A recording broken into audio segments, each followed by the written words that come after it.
গৃহপ্রবেশের আজকের পর্বে আমরা দেখতে পাই শুভ এবং আদি গঙ্গায় গিয়ে পুজোর জন্য জল নিয়ে আসছিল। এরপর দেখানো হয় তাদের বাড়িতে পুজোর জন্য সবাই অনেক কিছু প্ল্যান করছিল, এমনকি সকলে নেমন্তন্ন করছিল। পরবর্তী সিনে আমাদের পুজোর অনুষ্ঠানে দেখা হয় নিমন্ত্রণ লিস্টের সমস্ত অতিথিরা ঘরে চলে আসতে থাকে। এরপর কণ্ঠশিল্পী অদিতি চলে আসে, তাতে সকলে খুশি হয়ে যায় এবং সকলে অদিতির কণ্ঠে গান শোনার জন্য আগ্রহ প্রকাশ করে। তখন অদিতি ঠাকুর ঘরে গিয়ে ঠাকুরের সামনে গান গাইতে থাকে। পরবর্তী সিনে আমরা দেখতে পাই শুভলক্ষ্মী আর আদি কথা বলতে থাকে।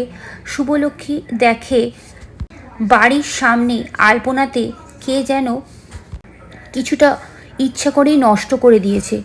শুভলক্ষ্মীর মনে একটা ভয়ের ভাব আসে। আর এদিকে অদিতির সাথে মেজো কাম্মা আর ছোটো কাম্মা সেলফি তুলতে থাকে। পরবর্তী অনুষ্ঠানে রায়বাড়িতে দেখা যায় আদি তার বন্ধু পিকুকে নিয়ে আসে।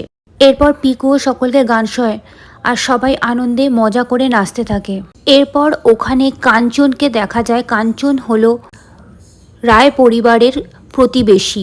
কাঞ্চন ঠাকুরের জন্য কিছু মিষ্টি প্রসাদ হিসাবে নিয়ে আসে। এরপর দেখা যায় শ্রেবন্তী পিকুর সাথে গান করে একসাথে যুগলবন্দি হিসেবে। এরপর দেখা যায় নাচ গান শেষ হওয়ার পরে মোহনা ওদের বাড়িতে ঢোকে। আর মোহনাকে দেখে সবাই একটু চিন্তিত হয়ে যায়। আর মোহনা তখন সবাইকে বলে, এই বাড়িটা তো একদম নিউ ইয়র্কের বাড়ির লেপ্লিকা। তবে জানো তো শুভলক্ষ্মী, নিউ ইয়র্কের বাড়িটা আমার নামে ট্রান্সফার হয়ে গেছে।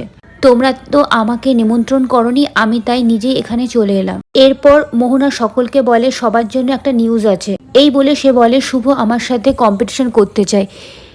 শুভ আমার সাথে চ্যালেঞ্জ করেছে, সে আমার সাথে নাচ করবে। তখন শুভ বলে, আমি তোমাকে কখন বললাম নাচ করব? তখন বলে, তুমি তো আমাকে বলেছিলে, হেরে যাওয়ার ভয় পাচ্ছ নাকি?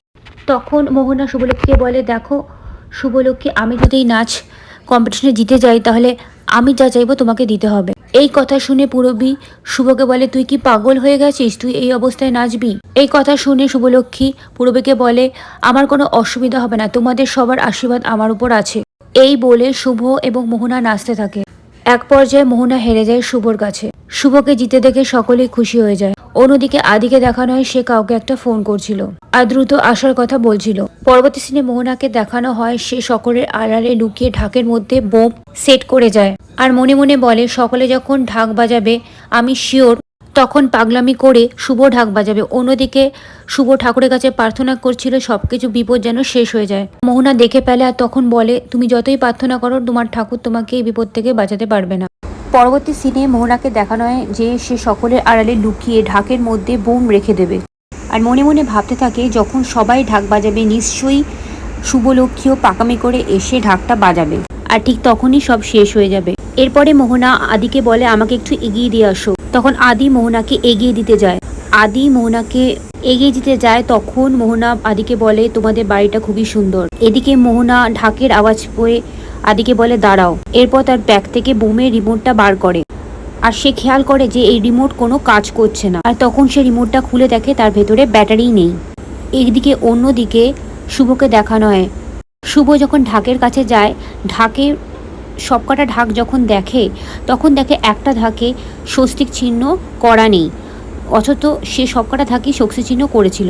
তখন তার সন্দেহ হয়। তখন শুভলক্ষ্মীর মোহনার উপর সন্দেহ হয়। তখন সে কমলিকে দিয়ে তার ব্যাগ থেকে রিমোট বার করে রিমোট থেকে ব্যাটারি খুলে নেয়। আর তখন শুভ মনে মনে বলে, মোহনা, তুমি যতই আমার ক্ষতি করার চেষ্টা করো তুমি কিছুতেই আমাদের ক্ষতি করতে পারবে না। এরপর মোহনাকে দেখানো হয় যে সে প্রচণ্ড রেগে যায় এবং রিমোটটা ছুঁড়ে ফেলে। আদি তখন মোহনাকে জিজ্ঞেস করে কি হয়েছে। তখন মোহন আদিকে বলে, কিছু হয়নি, তুমি এখন চলে যাও, আমি নিজেই চলে যেতে পারবো। আদি চলে যাওয়ার পর মোহনার আগে ক্ষিপ্ত আর তখন ভাবে কিছুতেই এক বানে তীর যায় না।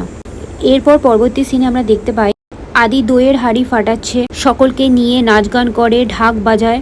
আর পরবর্তী সিনে আমরা দেখতে পাই রায় বাড়িতে আদি শুভশ্রীকে নিমন্ত্রণ করেছিল আর শুভশ্রী সেখানে রায়বাড়িতে চলে এসেছে। তখন আদি সকলকে বলে যে এটাই ছিল আমার সবচেয়ে বড় সারপ্রাইজ। শুভশ্রীকে দেখে তো সকলে খুবই অবাক হয়ে যায়। তারপর শুভশ্রী সকলের কাছে গিয়ে কথা বলতে থাকে। শুভশ্রী শুভকে বলে, আমার অনেক ভালো লাগলো তোমাদের এই পরিবারটাকে দেখে।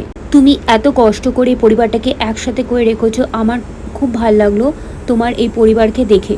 এরপর শুভশ্রীর কাছে আদির ভাইরা চলে আসে এবং তার সাথে নাচ করার জন্য অনুরোধ করে। এটা দেখে ডোনা জেলাস হয়ে যায় এবং ঋদ্ধির সাথে ঝামেলা শুরু করে। শুভশ্রী কোনো রকমের ডোনাকে শান্ত করে। তুমি ঝগড়া করো না, আমরা সকলেই একসাথে নাচ করব। এরপরে শুভশ্রী একাই একটা ডান্স পারফরমেন্স করে। এরপর রায় পরিবার সকলে মিলে শুভশ্রীর সাথে নাচ করতে থাকে। এরপরে দেখা যায় শুভশ্রীর কাছে আদির ভাইরা এসে বলে যে আমরা অ্যাক্টিং করতে পারি, তুমি প্লিজ রাজ চক্রবর্তীকে আমাদের অ্যাক্টিংয়ের কথা বলো, আর আমাদেরও অ্যাক্টিং করার খুব ইচ্ছা আছে সিনেমাতে। তো বন্ধুরা, এই ছিল আজকের পর্ব।